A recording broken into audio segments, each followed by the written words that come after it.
Bom dia, boa tarde, boa noite, pessoal. Vamos dar sequência às nossas aulas de teoria da literatura e vamos falar hoje sobre a classificação da literatura em gêneros.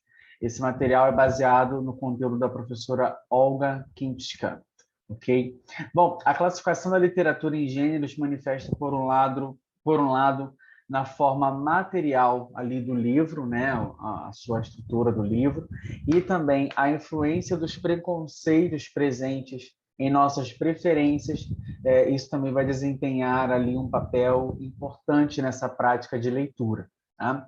A tomada de consciência dessa importante divisão, dessa importância da divisão da literatura em gêneros na prática da leitura é o ponto de partida para a formulação da necessidade de uma explicitação teórica da presença e da classificação para a reflexão aprofundada sobre os critérios que regem diversas classificações. A gente vai entender melhor o que a professora quis dizer nessa introdução, tá? A gente vai ver como divide-se a literatura, os gêneros literários, né? Uma hora por parte histórica, outra hora por parte da composição, ali da sua estrutura, a gente vai entender isso melhor. Tá? Então, vamos ver aqui a divisão da literatura em gêneros na experiência cotidiana da leitura. O alcance social da divisão da literatura em gêneros literários é enorme, tá? E aí até as crianças acabam tendo esses preconceitos, essas preconcepções, tá? Como leitores, né? E conseguem diferenciar, isso é um poema por causa da estrutura, isso é uma história por causa da estrutura, principalmente porque criança lê contos de fadas, etc. e tal. Tá? Inclusive, no próprio material do livro, muitos elementos vão ajudar na percepção dessa divisão ali do que é realmente o livro. Né? Os próprios títulos vão ser acompanhados por algumas indicações que vão ajudar ao leitor ali identificar a qual vertente pertence. Tá? Então, vamos falar sobre os paratextos editoriais. O texto de uma obra literária, em forma de um livro publicado, não vai aparecer de maneira só, tá? Não vai aparecer de maneira solo, né? Sozinho, mas vai vir acompanhado de informações suplementares, né? O título, o nome do autor, a contracapa, as primeiras páginas, um sumário, uma sinopse, a gente chama de da orelha do livro também, vai trazer algumas informações. Então, a gente pode ter ilustrações, tá? Um prefácio, tá? E essas indicações que acompanham esse texto, né? essa obra, vão ser chamados de paratextos, tá? Paratextos editoriais.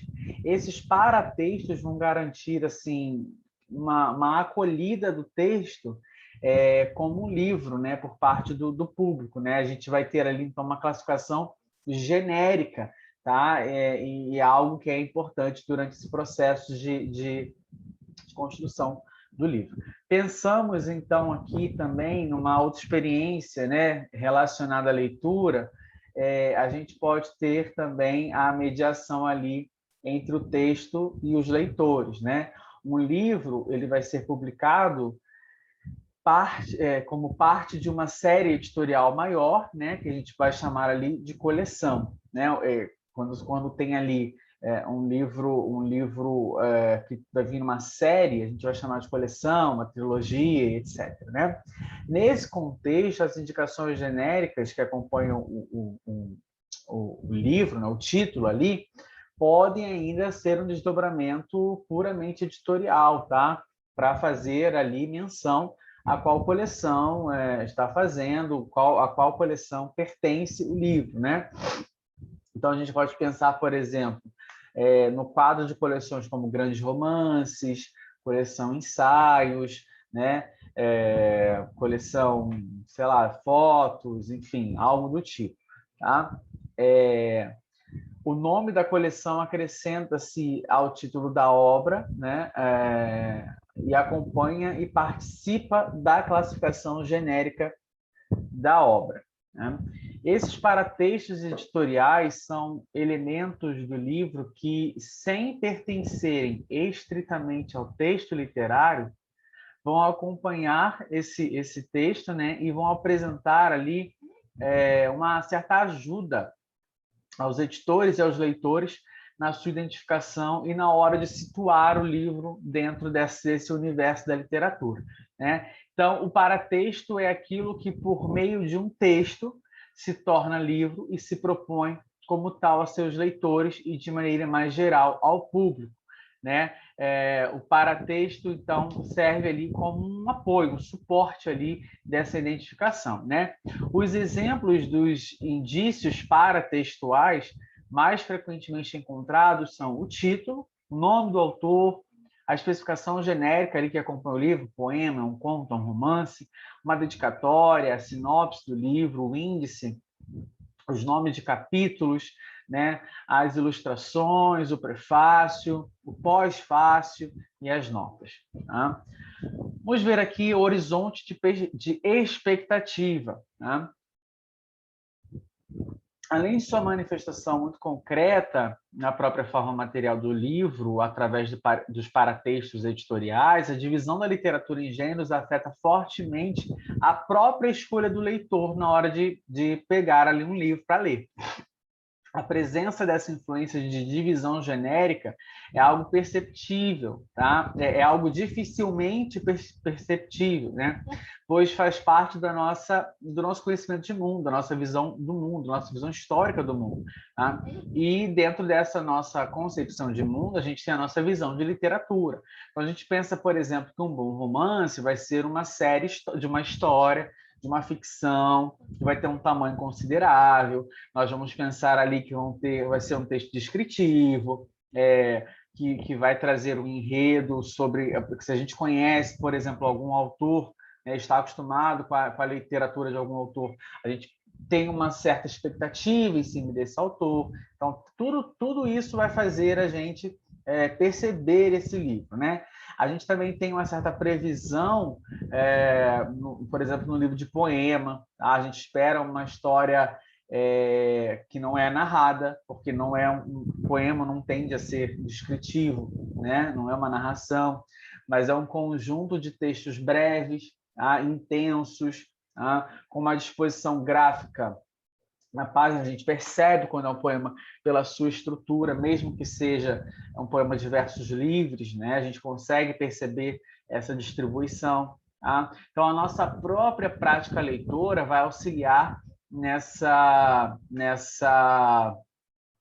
preparação ali, nessa espera em relação aos livros, nessa questão da gente perceber a qual nicho pertence esse livro, né? A qual gênero pertence. Então, todas essas condições de escolhas genéricas dos livros, criadas ali pela prática da leitura e pelas instituições culturais e educacionais presentes em uma época histórica, são chamados de horizonte de expectativa. Esse horizonte de expectativa, ele traz ali informações intuitivas sobre cada um dos gêneros, né? Então, a partir desses dados que são configurados pelas convenções literárias de cada época, esse horizonte de expectativa vai trazer essas informações, né? A gente vai saber ali, vai ter uma tradição, uma tradição prefigurada, uma grande medida, a nossa vai medir ali, vai trazer ali uma certa compreensão do texto a partir do que a gente já tem de conhecimento, né? Então, o horizonte de expectativa que se cria, isso aqui é o importante, se cria pela prática da leitura. A visão de um livro, a visão de um conhecimento de um livro, ela se torna mais fácil a partir da prática da leitura. Tá? Então, esse horizonte de expectativa, o leitor é quem cria. Então, o leitor cria a partir da sua prática de leitura, né? Então, esse horizonte de expectativa possui um efeito sobre a leitura e não apenas motivando as escolhas que a gente tem dos livros, tá? Mas a gente acaba sendo motivado por essa expectativa, por esse horizonte de expectativa, que é, então, um dos conceitos centrais para a estética de recepção, que seria ali um movimento teórico, né, desenvolvido na Alemanha, ali nos anos 60 e 70 do século XX, e essa estética de recepção, ela vai enfatizar a importância da atividade do leitor na construção do sentido de uma obra literária, né? Esse sentido que deve ser concretizado na leitura, essa interferência do leitor ali na obra literária, né? Então, vai ter ali uma valorização do ato de recepção, né? O horizonte de expectativa é o conjunto de valores condicionados, em uma época, pela prática da leitura. Então, trata-se de um conjunto de regras que, graças à tradição, pré-existem à obra, né, e preparam a sua recepção por parte do público. Então, aqui seria justamente a importância do leitor na construção do sentido dessa obra literária, né? Como esse horizonte de expectativa do leitor, essa prática leitora, vai influenciar na construção da obra. Esse horizonte de expectativa também constitui ali uma matriz de competência de leitura, né, que prefigura a situação genérica de uma obra literária, vai afetar o processo da leitura e as escolhas do leitor. Né? E vai afetar também o produtor da literatura, justamente por causa dessa estética de recepção. Né? Então, por causa da expectativa do leitor, a expectativa, né, do leitor, o horizonte de expectativa, vai influenciar os autores do livro, a editora, etc., que vão utilizar a divisão em gêneros literários como seu ponto de partida para a criação de novas obras. Tá? Então, o processo de escrita de uma obra particular vai ser situado sempre na cultura literária do autor, né? Na cultura literária do autor. E quando um autor almeja produzir uma obra nova, ele tenta abrir mão de possibilidades da divisão genérica, né? Ele tenta ali abrir mão dessa divisão ainda não mobilizada, né? Então, a tradição literária da divisão de produção literária em gêneros vai apresentar para o autor da obra nova um fundo negativo, mas nem sempre, mas nem nem por isso pode ser ali ignorado. Né? O que acontece? Às vezes um autor está inserido em um gênero, né? E ele quer mudar de gênero, ou ele quer criar um outro gênero. Ele vai sofrer ali um pouco de pressão para que não faça isso por causa do seu público leitor. Basicamente isso. Tá? A gente pode observar a presença do horizonte de expectativa na formação de um novo gênero, né? O chamado poema em prosa, né? Cuja invenção na primeira metade do século XIX vai coincidir com o questionamento dos limites até então consagrados, pela tradição tradição intransponíveis da poesia e da prosa. A gente percebe que aqui, nesse final ali metade do século XIX, final do século XIX, início do século XX, a gente está passando por um momento de transição literária, a gente está entrando ali no pré-modernismo, né, no impressionismo, e a gente começa a ter uma certa mudança, de novo vai nascendo aquele sentimento nacionalista, aquela questão de vamos quebrar algumas coisas de estética, vamos mudar, então acaba se criando um novo gênero, tá? Então, aqui, essas características, né, de um poema acrescentam, né, acrescentam ali a distância, também a distância própria à medição do discurso por um narrador. Porque, por exemplo, aqui, quando os autores exploram as possibilidades rítmicas do poema dentro de uma prosa, né, a gente tem ali a gente acaba criando um novo ritmo de leitura. Tá? E essas características do poema, elas vão acrescentar ali também a distância desse narrador, justamente por causa desse ritmo de leitura mais aproximado do ritmo de um poema. Tá? Então, quando a gente combina ali essas duas propriedades da poesia e da prosa, a gente vai criar um novo gênero. Tá? A presença ali do horizonte de expectativa, né, tanto para o autor quanto para o leitor, é muito menos concreta e palpável do que a presença dos paratextos editoriais, porque o paratexto editorial está ali no livro, né? Ele está ali, ele vem na capa, ele vem na contracapa, ele vem no índice, etc. Tá? Agora, essa expectativa do leitor, não, né? É algo subjetivo, né? Então, o horizonte de expectativa possui uma forma de existência que pode ser comparada à forma de existência de uma instituição, ok? Bom, vamos falar da classificação. O que a gente chama, né, de literatura é composto por uma enorme diversidade de obras particulares, romances, epopeias, tragédias, comédias, contos, novelas, sonetos, dramas, ensaios, poemas em prosa, e muitas outras produções que formam um universo muito profuso e variado, cuja enumeração completa é impossível de ser feita. Tá?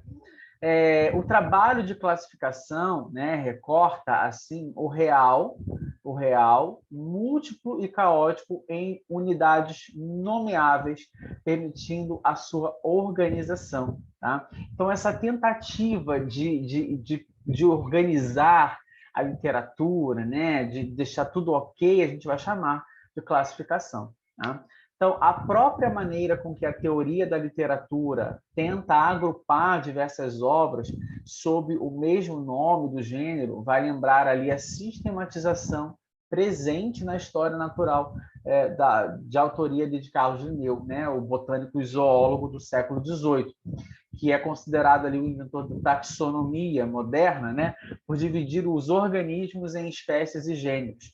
Então, a classificação seria uma forma de conhecimento e não diz respeito a apenas à literatura, vai dizer respeito a diversas outras ciências.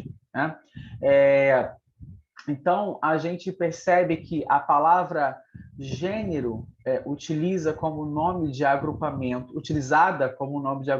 de vários elementos que possuem características comuns. Então, a gente divide, né, vamos trabalhar com a parte de literatura, a gente divide um certo tipo de livro, um certo tipo de texto, por causa de suas características comuns, né? E aparece também na gramática, né? Por isso que a gente tem grupos de palavras, né? Vai possibilitar a distinção entre masculino e feminino, entre o que é um substantivo, o que é um adjetivo, etc. e tal. Tá?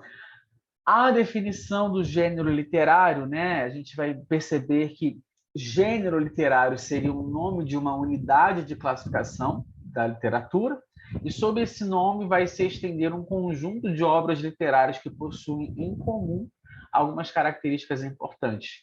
O gênero serve para reunir, serve para organizar e ordenar, né? Textos que têm características comuns, semelhantes. Né? A gente faz aqui, quando a gente fala sobre gênero literário, a gente faz isso para comparar com outro gênero. Esse pertence a esse gênero, esse pertence ao outro, porque eles têm certas diferenças, porque eles têm certas semelhanças. Tá? Para se pensar o gênero literário, é importante refletir sobre as reflexões existentes entre diferentes obras literárias e, com isso, sobre as relações entre diferentes gêneros. Tá? Por exemplo, se a gente falar sobre a prosa em oposição à poesia, a gente pode falar sobre a tragédia em oposição à epopeia e à comédia, a gente pode falar dessas não vou dizer dicotomias, mas desses contrapontos aqui, a prosa em oposição à poesia, porque eu estou comparando um gênero com o outro, a tragédia com a comédia, porque eu estou comparando um gênero com o outro, tá? Porque ali esses gêneros literários formam um sistema de relações, né?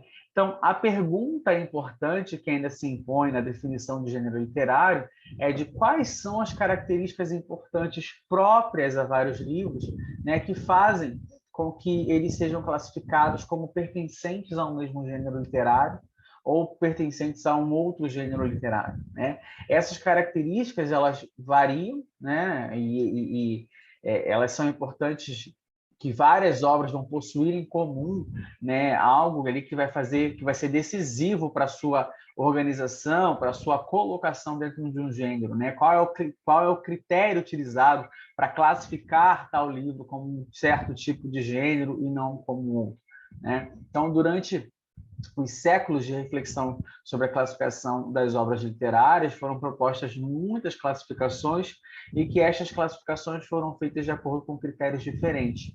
Critérios formais, critérios temáticos, critérios filosóficos, critérios linguísticos.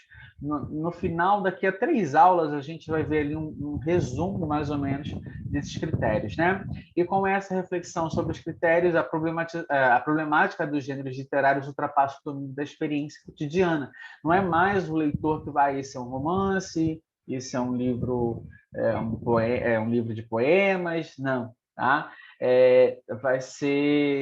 Não vai ser tão prático assim, vai alcançar um nível de reflexão mais abstrato. Pessoal, eu espero que vocês tenham entendido, que tenha ficado claro. Se inscreve no canal, clica no gostei, compartilha esse vídeo. Um beijo e até o próximo vídeo. Tchau.